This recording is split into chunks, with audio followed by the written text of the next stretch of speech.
yang diperhatikan. Makanya di seluruh ruas-ruas mana yang kena longsoran yang parah itu yang kita harus masukkan dananya. Termasuk yang Makassar.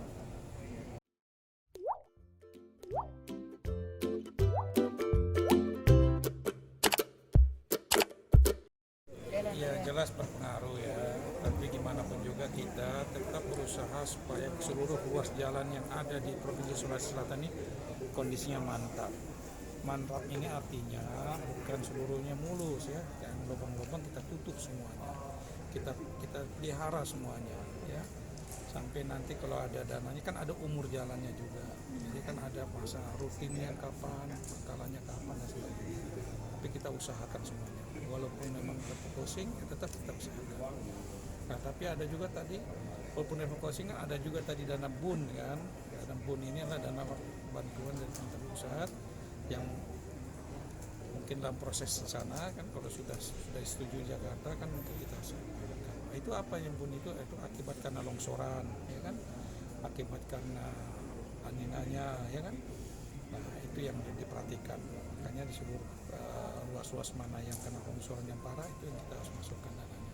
Termasuk yang Makassar,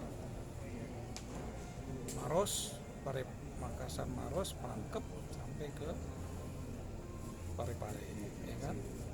Nah itu kan kemarin kan sudah sempat disorot di Komisi 5 ya, jadi kita perbaiki ya gitu ya, gitu, supaya jalan itu semakin baik gitu. Mungkin juga bisa kerjasama dengan pemerintah provinsi atau pemerintah kabupaten, masalah bau-bau jalannya nantinya kan kita akan mengecek semua saluran-salurannya, jadi kita minta tolong kan, kalau dengan masyarakat kan nggak mungkin kita kan, kita minta bantuan kerjasama dengan pemerintah provinsi atau pemerintah kabupaten supaya saluran air bisa semakin lancar lagi, sehingga genangan airnya semakin cepat hilang kalau hujan. Nah, akibatnya jalan menjadi tetap konsisten mantap semuanya, kira-kira itu. Berapa alokasi anggaran untuk di Sulsel Pak? 2021. Iya. 2021 tadi kan yang tertulis kan sekitar 500 miliar kan, gitu kan. Tadi kan sebetulnya 800 kan, tapi 200 itu 200 sekian itu kan untuk paket emisi namanya, paket yang tahun 2020 yang harus dibayar di Potong begitu ya. ya, itu kan kemarin kan gitu kan, karena tahun 2020 kan terpotong juga kan. Nah, dibayarkan di sini gitu paketnya. Nah, sisanya 500 itu juga ada untuk administrasi umum dan sebagainya, sehingga dapatnya 400-an sekian. Itulah kita gunakan. Tadi ada 500-an sekian lah. Refocusingnya berapa Pak dari total anggaran yang ada? Sekitar berapa? Tadi di sekitar 51 miliar ya tadi kalau saya lihat ya, refocusingnya ya 51 miliar kan. Sisa Itu 400. udah sisa-sisa lelang lah, sisa-sisa lelang, belanja barang, belanja modal kan itu. Pak, dari sisa anggaran sisa refocusing itu berapa persen jalan yang bisa diperbaiki? Maksudnya? Dari target tahun ini berapa Dari jalan sisa anggaran gitu yang ada Sisa berapa? dari Berapa sisa kilo anggaran. jalan jalan? Semuanya, Ya, semuanya, seluruh ruas jalan harus diperbaiki. berarti Tapi dengan anggaran yang ada anggaran yang berapa ada. Iya. persen? Jadi Apakah- kembali rutin semuanya gitu. apakah efisien? Bisa kan, yang penting lubang-lubang jangan sampai ada. Memang kelihatannya sih nggak ini, tapi jangan sampai ada lubang, itu prinsip kita. Ya. Memang kalau memang mulusnya sih nggak mulus kan, tapi kita jangan sampai ada lubang lah itunya, supaya bisa dilalui kan. Makanya kebanyakan kan pemeliharaan rutin semua ada konservasinya kan.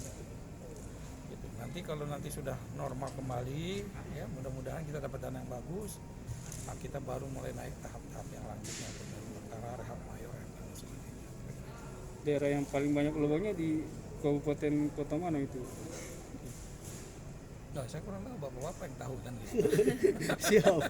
Kalau saya bilang nggak ada, hampir Nggak ada, semuanya sudah ya. ditutup semua para PPK. Cuman ya itu tadi kan, namanya pemeliharaan rutin itu pasti ada buka lagi kan, buka lagi. Ya, itu Lagi kan. musim hujan. Lagi musim hujan ya, kita harus ngerti juga lah, musim hujan ini kan hampir berturut-turut kan, kemarin aja sampai 5 hari, saya udah hitung 5 hari, terus kita lihat nah usah lagi kan gitu. Tapi kan teman-teman PPK kan kerja terus, kalau dilihat teman-teman ya Makassar, Maros coba lihat ya, malam masih kerja terus, berusaha menutupi kan begitu, bukannya tidak ada sama sekali, tidak. Apalagi jalan mudik nanti ini bang, apalagi mudik sudah diperbolehkan oleh pemerintah ini. Ya, itulah Jadi, makanya kita sekarang harus- berusaha, itu tadi saya bilang usahakan kan gitu kan, jangan sampai ada lubang. Prinsipnya itu tuh. Kalau ada lubang kan pasti bisa membahayakan kendaraan, apalagi khususnya roda 2 kan, nah, itu yang kita jaga semua. Begitu, kira-kira itu. Siap. Ya. Pak kembali sedikit kalau untuk banjir di Veterani Pak. Veterani kan kemarin sudah dirapatkan dengan pihak Pemprov kan, ada instansi-instansi terkait yang harus bekerja sama kan, baik Pemko, ya, baik kita, baik BWS, baik semuanya kan kira-kira kan apa yang kira-kira yang ini kan, mana wewenang kita, mana yang ininya, kira-kira itu semuanya. Sebetulnya masalah utamanya di mana itu sehingga terjadi banjir? Apakah drainase di Veterani Salah yang utamanya kurang kan atau- hujan lebat itu kan kira-kira. Karena hujan berturut-turut ya mungkin kalau kita perhatikan. Intensitas, Bang. Kalau kita perhatikan kalau hujan satu hari aja kan mungkin cepat turun kan, gitu. Cuman banjir hujannya itu kalau sudah hampir banyak kan gitu kan kira-kira itu ya. Cuman kita perbaiki semuanya, saluran-saluran kita perbaiki. Nanti kita akan perbaiki terus kan, dananya kan bisa juga. Mungkin aliran airnya kemana itu kita coba perbaiki semua salurannya, kira-kira gitu. Insya Allah mudah-mudahan ya kalau bisa hujan, kalau bisa cepat turun. Hujan cepat turun, itu aja prinsip kita sekarang. Karena kalau hujan tergenang air juga jalan juga cepat rusak.